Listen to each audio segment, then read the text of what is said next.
Hi guys, thanks for tuning into this car tech video. In this video we have the iCarsoft CR Pro to do a short demonstration of the resetting and turning off of the ABS warning light here on this Peugeot 206 vehicle. It'll work on any Peugeot, but we have a 206 just for demonstration here. So we have the tool plugged into the diagnostic port. The tool is available at Diagnostic World. It's www.diagnostic-world.com. I'm going to put a link to this kit in the description below this video.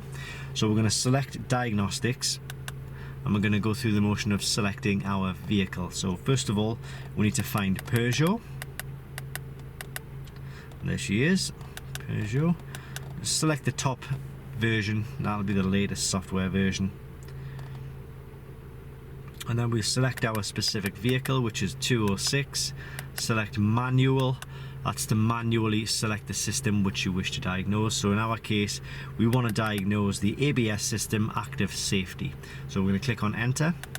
A couple of beeps, that lets us know that we're interrogating one of the systems. Click on read fault code. And here we have C1330, right hand front wheel sensor signal fault. So we actually knew this, before we made this video, we'd previously diagnosed this fault and we've put a new ABS sensor in now. But obviously we still have the warning light, we still have the fault codes on screen here.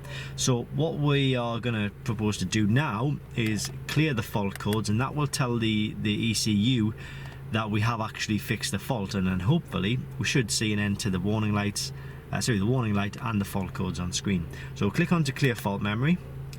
Are you sure you wish to continue? You can either click F2 or enter, so I'm just going to click enter. It's telling me erase operation done. So if I go back in and read fault code, no fault code found, but the ABS light, as you see, is still on.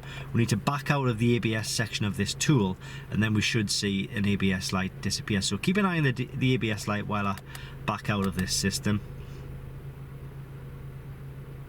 And there we go, the ABS light has indeed turned off. So it's all thanks to this iCarsoft CR Pro kit, which, as I say, is available at Diagnostic World. It's www.diagnostic-world.com, and I will put a link to this kit in the description below this video. Thanks very much for watching this car tech video, and I hope it helps.